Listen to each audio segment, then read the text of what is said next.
Hello guys, ഇതോടുകൂടി bread റെസിപ്പികൾ അവസാനിച്ചിരിക്കുന്നതായി ഔദ്യോഗികമായി അറിയിക്കുകയാണ് കേട്ടോ. കാര്യം വേറൊന്നല്ല, ഇന്നിവിടെ ബ്രെഡ് മാത്രമേ ഉള്ളൂയിരുന്നു. മിക്സിയുടെ ജാറിലേക്ക് 4-5 ബ്രെഡ് കുത്തി കയറ്റി കൊടുക്കുക. ഇനി ഒരു കൈപ്പിടി തേങ്ങ ഇട്ട് കൊടുക്കാം. വീഡിയോഗ്രാഫറുടെ അഭാവത്തിൽ ഇങ്ങനെയുള്ള കാര്യങ്ങളൊക്കെ സംഭവിക്കും, സ്വാഭാവികമാണ്.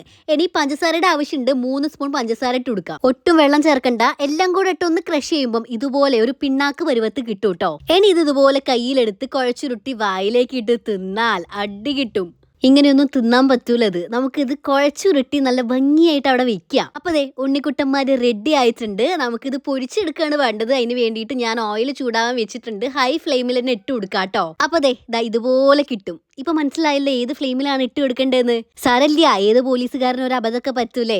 എനിക്ക് സങ്കടമൊന്നുമില്ല, എന്നാലും ചെറിയൊരു വിഷമം ഉണ്ട് കേട്ടോ. ഏതായാലും മെനക്കെട്ട് ഉണ്ടാക്കിയതല്ലേ, നമുക്കൊന്ന് ടേസ്റ്റ് ചെയ്ത് നോക്കാം. ടേസ്റ്റ് ഉണ്ടാവും, അത് ഉറപ്പല്ലേ. പക്ഷെ ചൂടുണ്ടാവും എന്ന് ഞാൻ പ്രതീക്ഷിച്ചില്ല കേട്ടോ. സാധനം നല്ല ടേസ്റ്റിയാണ്, കാരണം പഞ്ചസാരയും ബ്രെഡും തേങ്ങയൊക്കെയാണല്ലോ ഇട്ട് കൊടുത്തിരിക്കുന്നത്. പിന്നെ നിങ്ങൾക്ക് അതിയായ ക്ഷമയും മൂടും ഉണ്ടെങ്കിൽ ഉണ്ടാക്കി നോക്കിക്കോളി. കുറച്ച് ക്ഷമ ഉണ്ടെങ്കിൽ ഇത് നന്നായി വരും എന്നാണ് എൻ്റെ ഒരു ഇത്. എൻ്റെ പൊന്നോ പൊള്ളിയിട്ട് വയ്യ കേട്ടോ. നമുക്ക് എന്തായാലും അടുത്ത വീഡിയോയിലൂടെ കാണാം. ടാറ്റാ.